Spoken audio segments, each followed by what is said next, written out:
Good morning, afternoon, or evening, Mr. Blois, whenever you're watching this. This is my video about Pablo Picasso and the Guernica. I chose this painting because, honestly, it's probably one of the most abstract paintings I've ever seen, and it really just kind of took the cake, and it kind of really just drew my attention. It's probably one of my favorite paintings by Pablo Picasso, and I'm not that big into art, but I actually really like this painting, and it's fun to look at. Okay, so when you look at it from a simple glance, all you see are faces, shapes, arms, human body parts, animals. It just looks very chaotic, like everybody's jumbled together and like it's a huge mixture. Like it's almost like a battleground.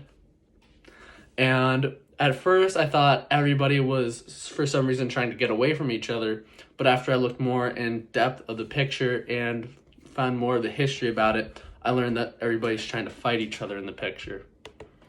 So this painting was made by Pablo Picasso and was due to the war that was going on, and it was due to the bombing of the city of Guernica, which is a Spanish city that really affected Pablo Picasso, and he wanted to paint something that showed how he thought or saw the war through his eyes, which were, as you can see with many of his paintings, he has a lot different perspective than we usually do. He seems to think more abstractly. Doesn't see like normally. That's awful to say, but it's truthful. He definitely has a different perspective.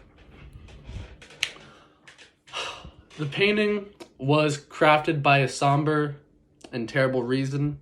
It was the bombing of the town by the Nazis. And in the painting, I can see the absolute terror and destruction that was caused and was left behind by these atrocious acts and these horrific men that demolished a town simply for being on another side of the war. War is a devastating thing on both sides, and there are definitely no victors, but there definitely are a lot of losers in war. The painting, it honestly makes no sense. Just like war, paintings, art, music, and war, they all make no sense. They all have a lot of meaning, they all have a lot of backstory. But usually it's chaotic, it's messy, it's tragic, and it definitely leaves a lot of tears behind. You can see in the painting a lot of people fighting, running, being crushed, devastated faces, people crying, yelling, screaming. It's just awful. It's bone-chilling. And the town is what I think the dark background is. It's devoid of all light. The town that was bombed, there was no light at the end of the tunnel. We just have to get through this. A lot of people thought it was the end. And for a lot of people, it was the end, which is awful and very saddening.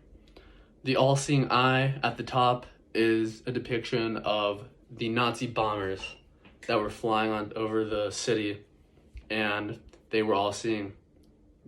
They saw everybody hiding away, and they looked down upon them as at the mercy of them, and they were shown no mercy. Everything was left seen, and then everything was left. Very sorry about that. I just got a phone call. I'm gonna splice these two videos together. So the framework of the painting shows the town of Guernica and the destruction of the dark, decimated town. And the Germans, they left nothing but rubble, ruin, and sadness. And the background of the painting, with all the shadows and the darkness, I really think represents the hopes and the dreams and the darkness that I think the town people felt and what they saw. This painting has a huge social impact and is one of, if not the most influential paintings in history. Actually, it's definitely not the most influential painting in history, but I think it definitely has a lot of impact that a lot of people can get behind and affiliate themselves with and feel the same struggle. It's a true show of humanity, and the message was understood around the world. A lot of people that don't even speak the same language as Pablo, they maybe never even seen an aircraft carrier, maybe you've never been in a bombing, but they do know what true war is like and what this literal hell was. And I think Wagner, I found this quote by Wagner. It said, "It's a tremendous circumstance for Pablo in the history of art, Republican art, Protestant art, and humankind." I tried to look into that quote a little bit. It was pretty hard to decipher, but I still feel like it was very meaningful. Pablo Picasso started many younger artists who took up the modern style and abstractness that he left behind, and many people will use the same source of pain.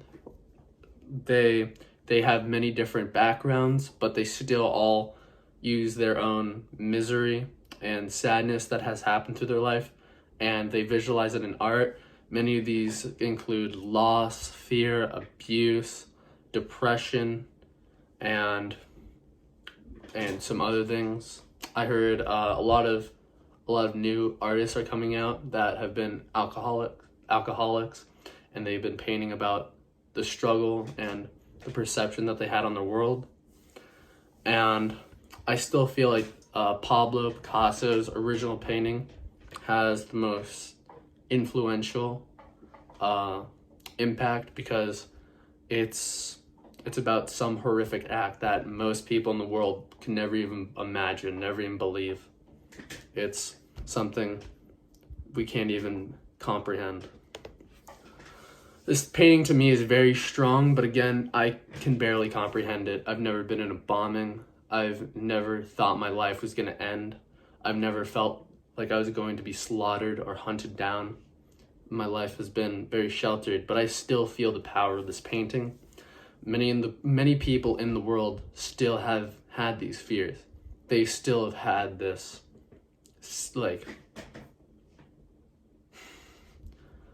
these same feelings that Pablo Picasso had. And I think that's what it really speaks to.